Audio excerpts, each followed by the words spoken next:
Okay, hello, this is Kieran, and this parts of this is going to be kind of laggy, but that has to do, for some reason, frame rate doesn't keep up if I'm not actually doing anything in the Blender window, which is why I'm kind of panning around a little bit in that bottom window. Actually, let's do this, and now this is big window. And if you're curious what this is actually the coming soon video, which I will link in the description, just of this first video of this series. And what this series actually is a little bit of a walkthrough Blender. Well, I'm also going to take this little scene here, this one that we have, and I'm going to redo it mainly for the purposes of, if you are watching this later, you'll probably already know this is going to be the background for an end plate for most of my videos. But I really don't like this. There are things that I want to change, but I thought I'd start off by showing you what this does actually look like. If you're curious about how I pan around and everything, I'll show you that a little bit later, and there will also be a link in the description if you don't know what Blender actually is, but you want to kind of get into it. So you need the software. The software is free. It's going to be in the description because really to go show you guys how to download it is a lot of time and a lot of effort for something that I can simply just show you where the download link is.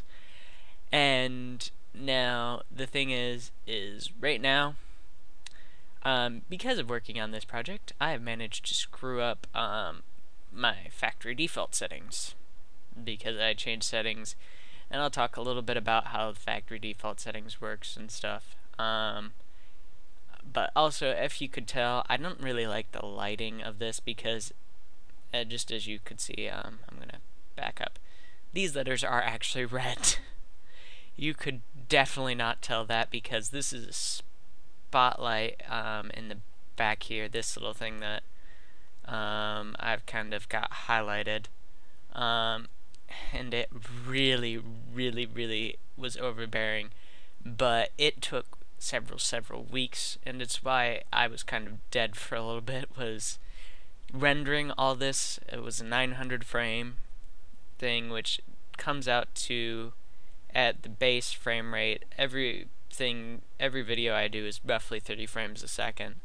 So when it got all said and done, it lasted for about 30 seconds, the entire thing. And it takes just god awful forever. One of the big differences right now that I'm going to be doing with this nameplate thing is because I don't actually record anything higher than 720p. I had recorded the original of this in 1080, and then I thought about it. I just had to convert it to 720 so it would work well. So I'm gonna first of all make this in 720. I really won't show much of the render process other than how to start it.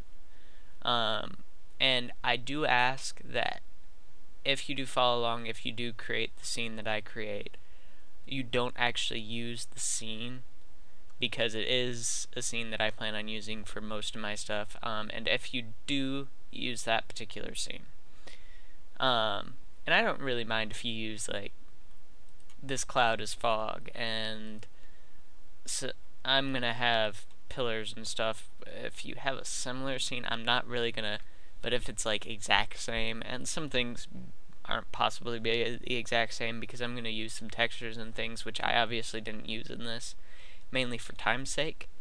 I know I should be worried about time, but I'm not as much because I'm a little bit more familiar with stuff, and I've spent a little bit more time working with this during the render process. And note, if you don't have a good computer with a good graphics card, you can still render, but it does take god awful long. I literally had the computer that I record on and play all my games on rendered, and it rendered a fairly good rate. You know, about 6 something hours it would pull out 50 frames, which may seem like not that many, but you know, 50 frames is actually a lot, considering it actually has to take what it's seeing here and turn this all into the scene that you guys know. I would show that, but it is seriously a time-consuming process, and then I'd have to blur fade, and I really don't want to do this, mainly because I do actually have some other things that I need to do today. This is just something that I kind of want to get started today. It will be a several day process. I'm going to try and get it all done within this next week, so games can come out as soon as possible. And this is kind of the little bit of interim because I want that end played in. I'm not going to show anything yet until I'm all done with this. So I'm kind of spinning around, but now I'm pretty much right now done, and now we've kind of dropped frame rate. I'm gonna go in, and you won't actually have to do this, but as you can see, I'm making no, oh crap. I'm gonna load factory settings, and the reason is because none of my settings are factory default, and then I'm gonna show you the process that I go through to set up certain things that I want, that I like to use as my settings.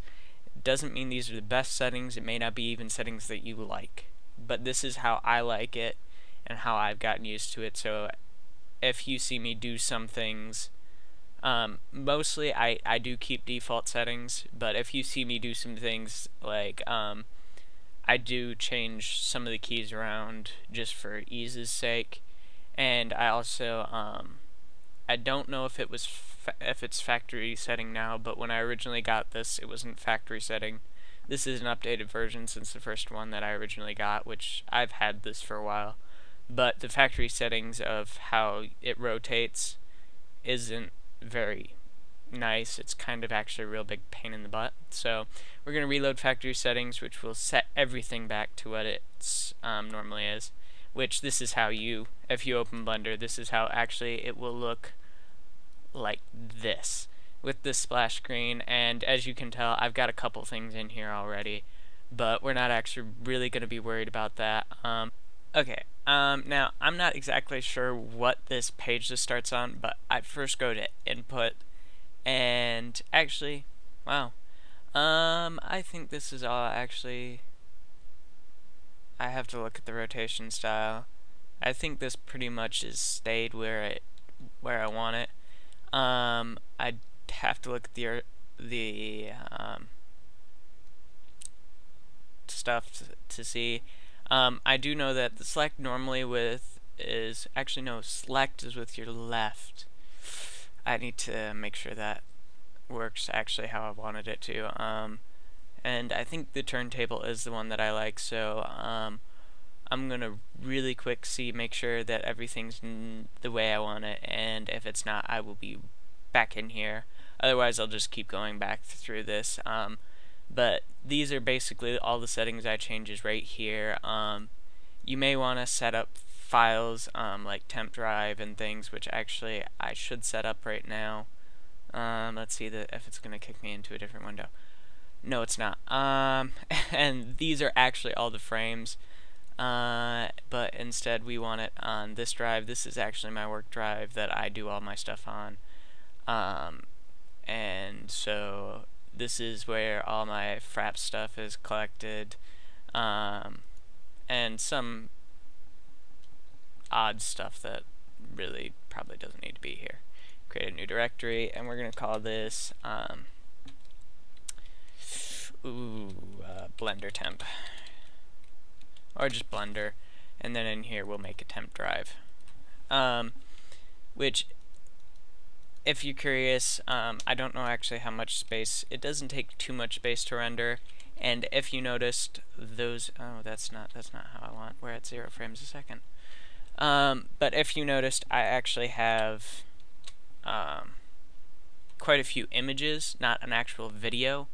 That is because you generally do not pick a video to go out to.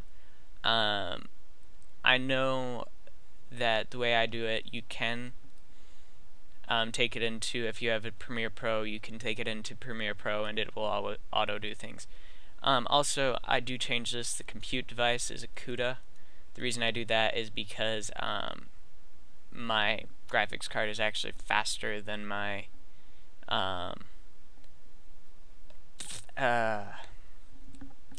processor.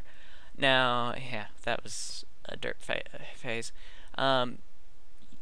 I don't know if your graphics card, even if it does support it, if it will be better or not. That's something that you just have to check out and test to make sure. The only thing is if it does, you may not even have this CUDA option, and if you don't worry. It's something because of the NVIDIA card I have. My NVIDIA card supports it. If you don't have an NVIDIA card, it won't have CUDA. It may have another option, though. And also, if you do have, for those of you that are very tech oriented, if you have a CAD card, you will have an option for your CAD card. If you don't know what a CAD card is, you don't really need to worry about it. The basic thing is it allows you to basically put everything to render on the graphics card instead of on your computer, and it does it very well. Now, it's generally very expensive to get cards like this, so don't go out and want to buy one right now. Editing, I really don't change any of this because really honestly I can't even tell you what half of that stuff does. You can get a larger cursor, but it doesn't bother me that. Global scene, doesn't matter. None of this really you need to change. The only thing else, it might be in system that I'm thinking. DPI is not really all that important. Frame server port. This is specifically for people who are using multiple computers and a system to split the frames and everything. I don't do that. I just literally, the way I did it was I had just a couple computers running on different parts of it. You can have it done this way, and it's probably actually a little bit faster, and you don't have to move the files.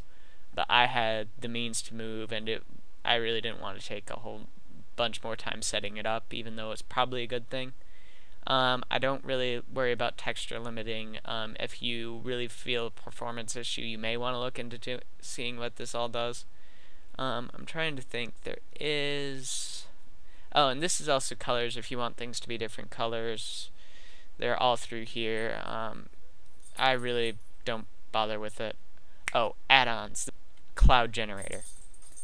And for this specific scene, we do actually have to use a cloud, which it is different than the particle generator because it is contained.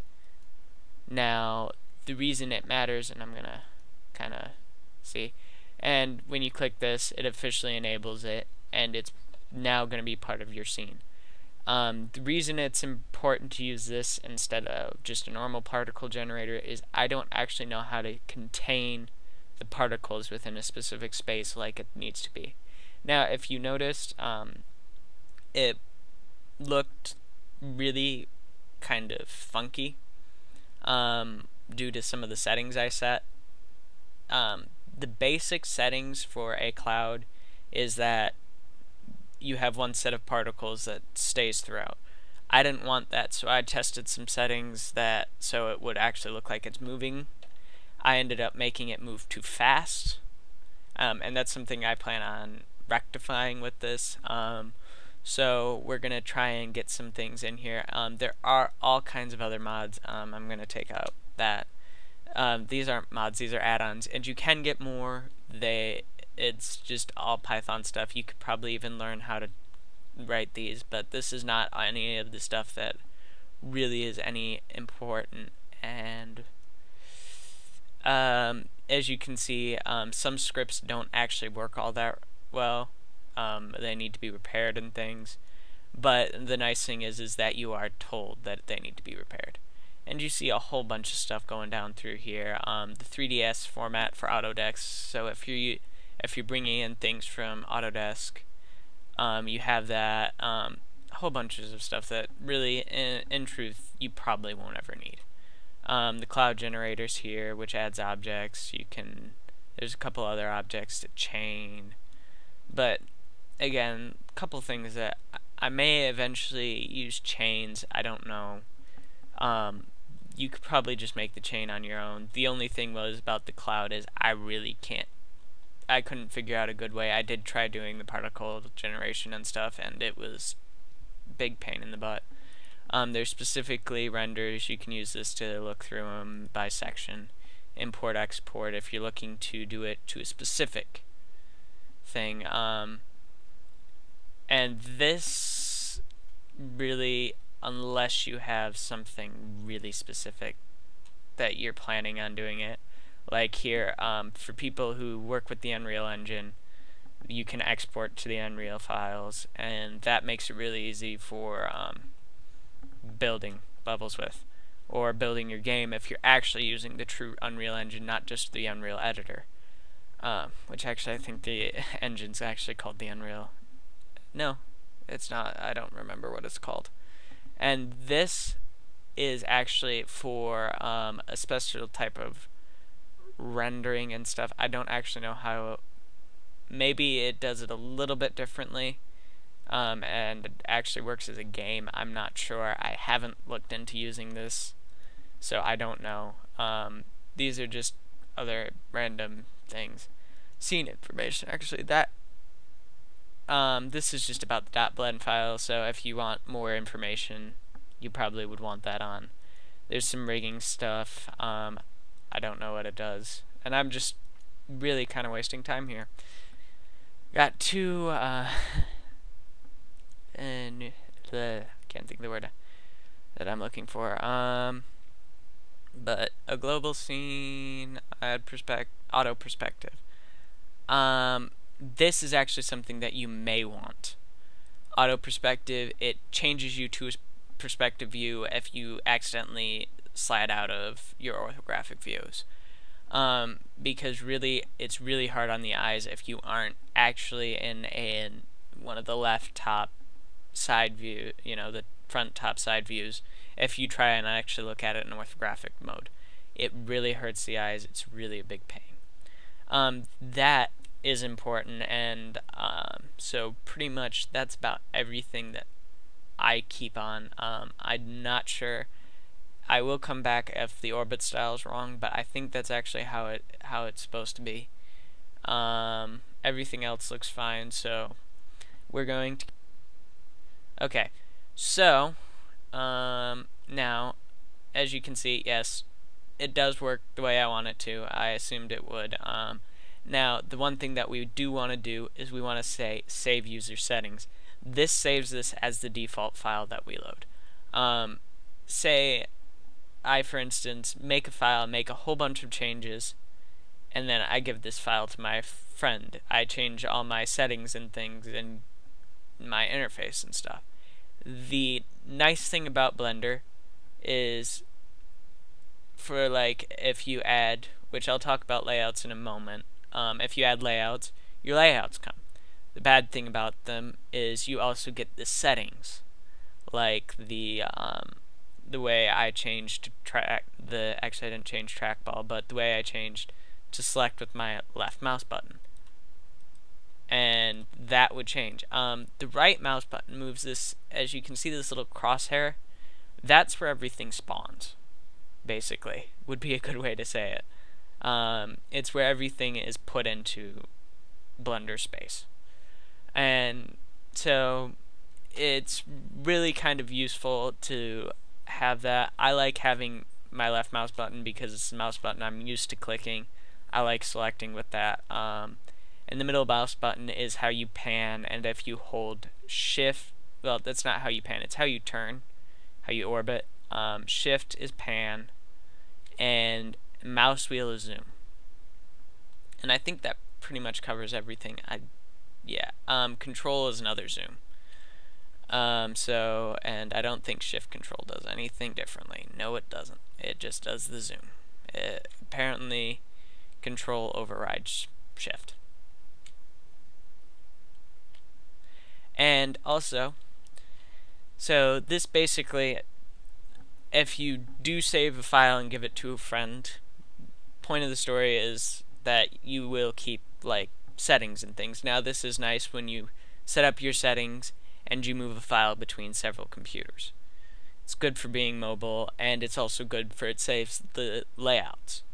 And there are also scenes. Scenes are a little bit different, and scenes actually do allow for a lot of nice things. And there are also these things down here, right down here. These are your layers, and you've got 20 layers total, and you can put a whole bunch of things on different layers, and you can, I think, if you do it right, I generally don't work on multiple layers, so, you know, I'm still relatively new to Blender, but I do know how to work the basics of Blender, so I thought I'd help you there.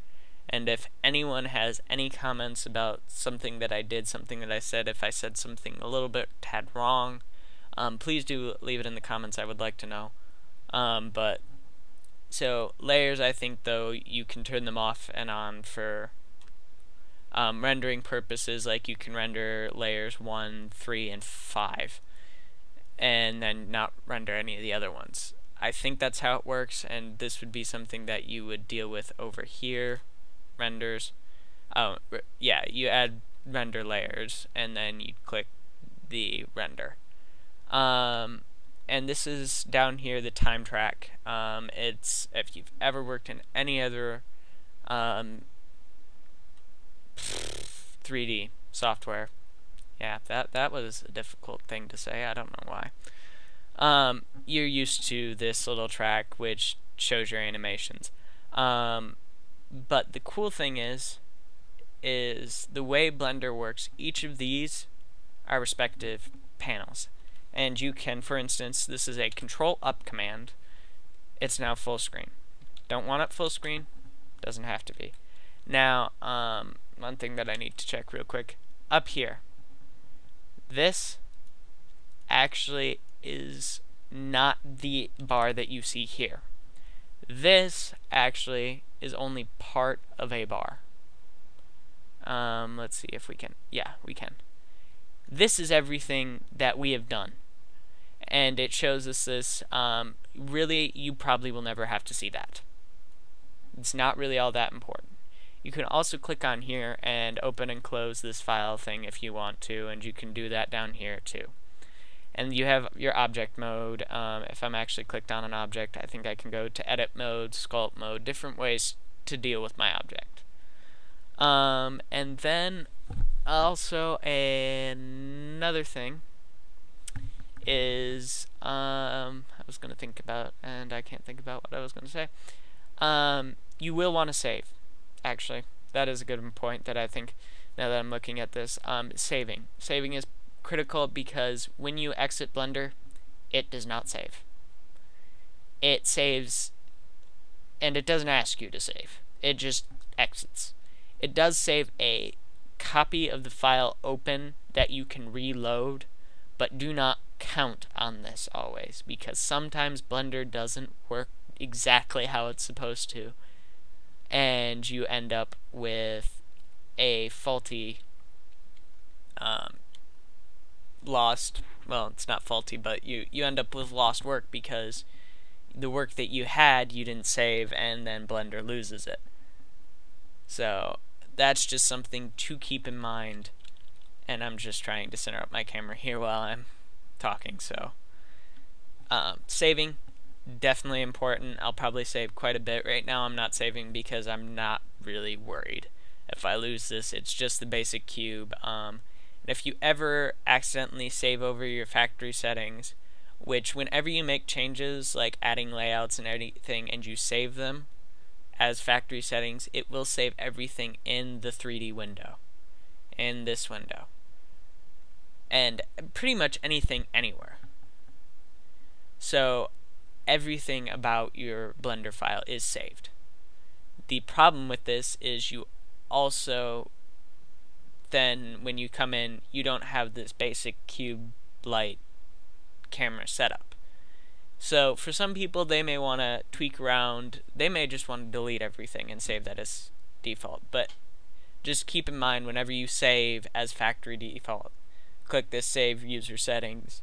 It saves everything in this file. So it will basically be opening up your file every time you click New. It'll be acting, that is your template for new. Now that's very nice if you, for instance, want to get rid, or if you use a scene a lot and you want to keep that scene as a template. And when you don't want that scene, you just decide that you're going to delete everything out, and you feel like it's more important to keep that scene as your base. So there are pros and cons to everything. Now this thing here. Now this is just a full 3D view, and then you have your animation.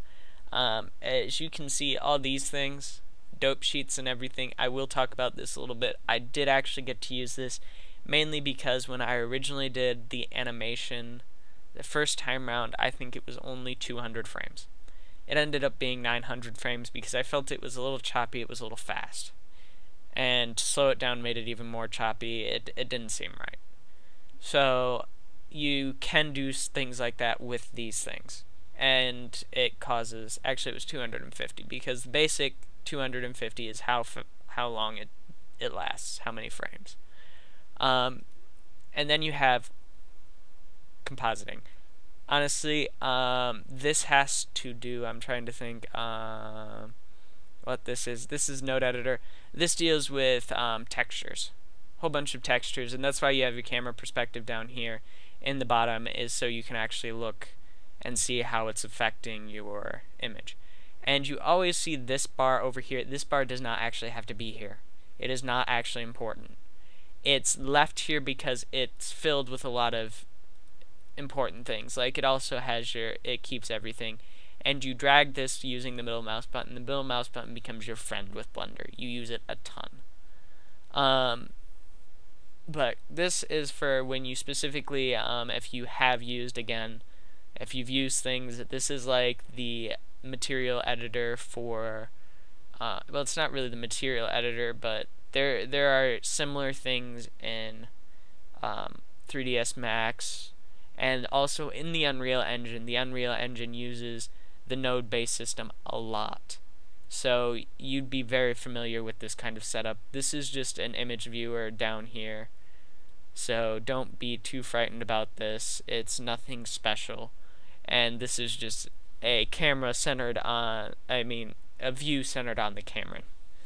And this is our basic panel. I'll go through exactly what's in this panel. I won't go through everything. You can look some of these things up on other websites. One of the good ones is, if you know 3D Buzz, they do give away certain videos which go into a little bit more depth. This is the default. This is what you start in. Not really much to say. It's a normal camera view. It's only one. It's not what you'd be used to if you used 3ds Max and Maya. I will actually show how to create something like that, because personally I like it better with the 4 split views.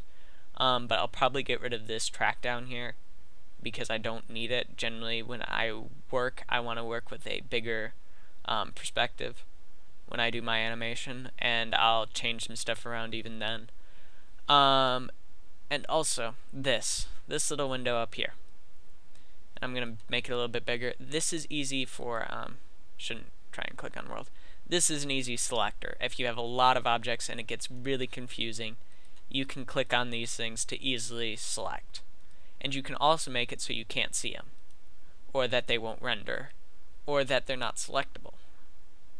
So it allows a lot of mobility with just this little itty bitty window, and you can make this bigger and smaller depending on how you need it.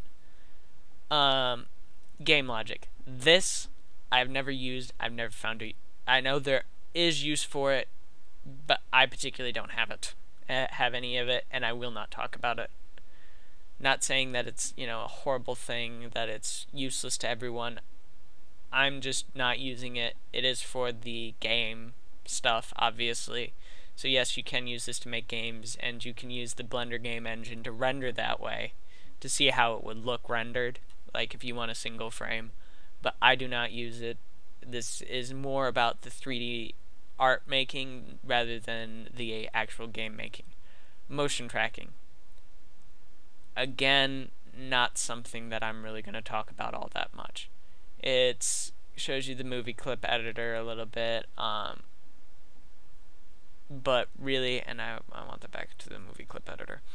Really, I don't need it, and you won't need it. This is specifically for editing video inside of Blender, and I don't do that. I'm not going to show how to do that because I don't know how to do that. There are a lot better, more knowledgeable places to go. Scripting. Again, something I'm not going to talk about. This isn't a scripting thing.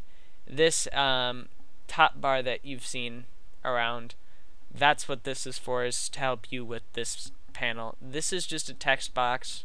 This is another viewport, and this is the actual console that you can use to type in commands like you'd see up here. You can use this to like formulate how you want to do things. If you want things in a specific location and you know the command, you can do it that way. I'm not going to show how to do that because I don't know.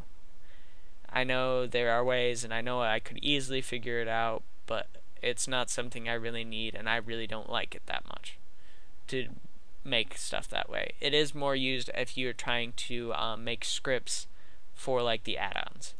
That's where it'd be more applicable, but again, we're not making add-ons. This is actually a little bit more important because for a cube it's not that difficult to do UVs. What UV is it's every side here has coordinates. You can make textures that are supposed to go, you want a different texture on each side. The way you do this is you'd make a UV map, and then the UV map would have specific coordinates on the texture that would go to the coordinates on the the corners. So you'd have 6 different images, square images, and you map your corners to the corners of the images for the faces that you want. And this is something I may not actually use all that much, just because it's really difficult to do, and really for what I'm doing, not all that necessary. If it becomes a necessary point, I will talk about it more at length, but right now this is really kind of an overview. Here's another video editing thing that shows the dope sheets and things. Actually, I don't think there's actually a dope sheet here. It's the graph editor showing the F-curve, which is another thing that I used. I switched between some things, and this is another of the movie making things. Again, I'm not showing this because it's not really all that important, because if my personal opinion is there's a lot better software out there, even just using Movie Maker to do it. Now, for certain things you might want to use the F-curve editor, but this thing down here, unless you're switching between a lot of scenes and things, and specifically render settings, I won't use it. I think that's mainly what this is for, but I am not actually using it that way because I don't need it. I'm literally going to keep one camera and focused on. If you guys want to see more stuff, more in-depth stuff about things like that, I will show how to do things like that. I just thought it would be interesting to see how actually this is a little bit, kind of behind the scenes, how this all works together, how it all supposed to come together. Now, this thing on the side, this specifically helps affect, like, transform this object so I can make it into a certain thing.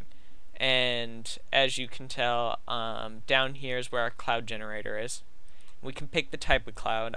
You can look up on the internet what these clouds actually look like, and you can, if you know what clouds are supposed to look like, you'll understand. This top one is actually for explosions. If you're going to do an explosion out of something, then you'd want to use that. There's stratus, cumulus, cirrus. If you know your clouds, you should easily be able to.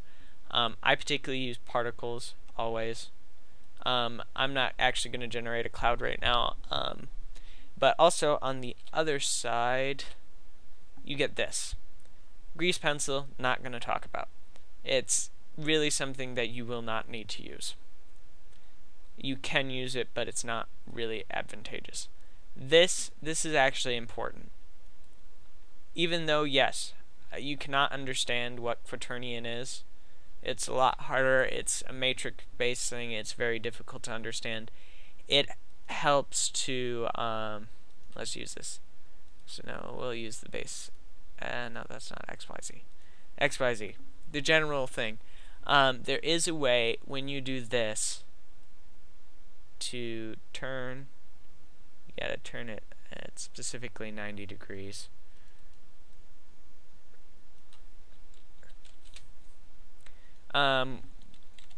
Which I don't exactly specifically remember how it all works out, and it may just be because of the way that this is working right now, it's avoiding it, but there is a way so you get everything literally locking up on you, and oh, that's how gimbal. It does actually have something right now that stops it. The global orientation is better.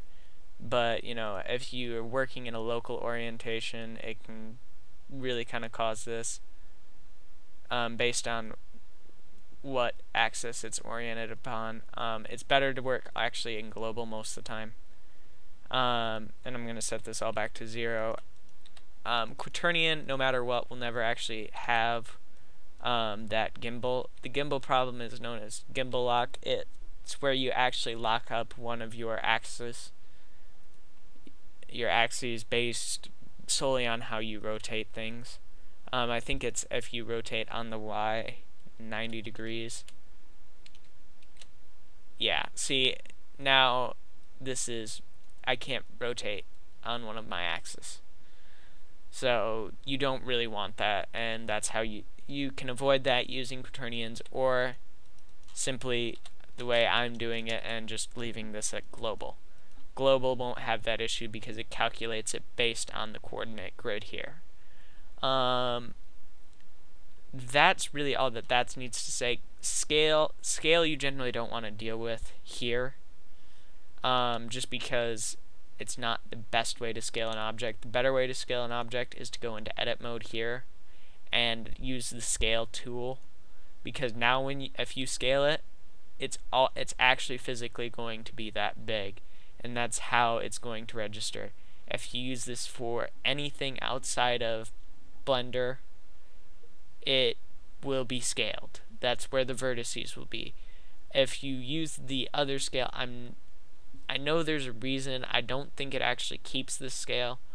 It may. If it does, I'm sorry. I don't mean to be wrong about that, but this is what I've been told. Is there is a reason you don't want to use it. Render border, I haven't actually ever really needed to use that, because you really, as long as you have a good render distance, you won't need to worry about it.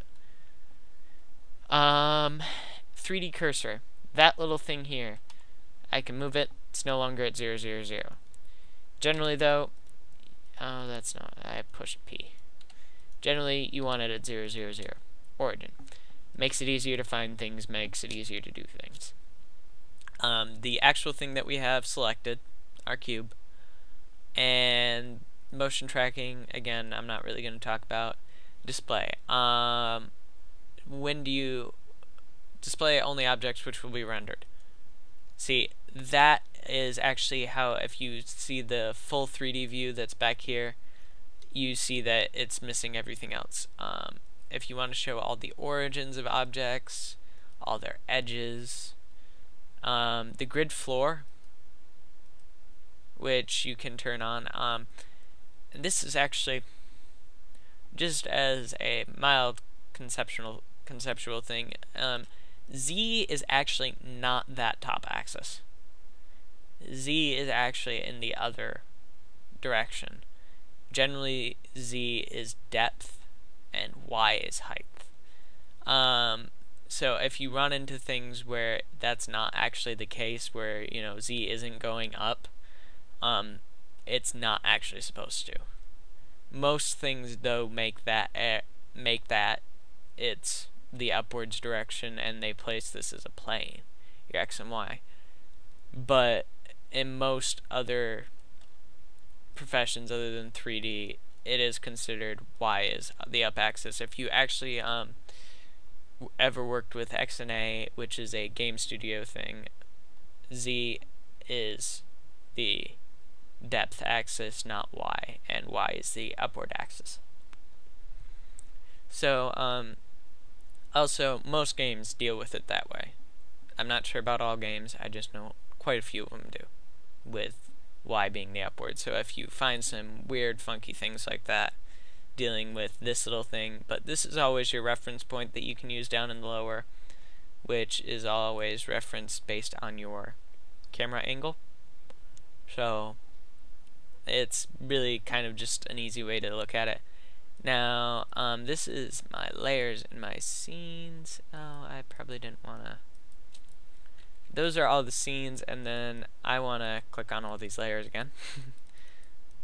And it's basically saying that for this scene, I want all layers rendered. Or I want all layers of this scene, which I don't actually have. I don't exactly know how this works here. I've never actually dealt with layers, to be honest. But it's really not horribly important unless you're getting into complex scenes. Which, again, I'm not really going over truly big complex things. And you can hide this by N and the other side by T, shortcut commands. And also, I think it is, no, tab is how you switch in and out of object mode and edit mode really fast. Make it freak out. Nope, I didn't want that.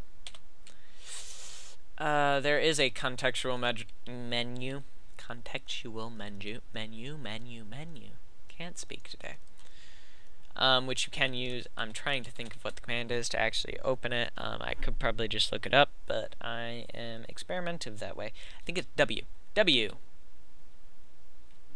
And based on what you all have open, render, clear all, restrict renders. Like, if I'm gonna, it deals basically with the last thing that you've done, which right now the last thing I did was deal with the renders, and nope, actually it doesn't.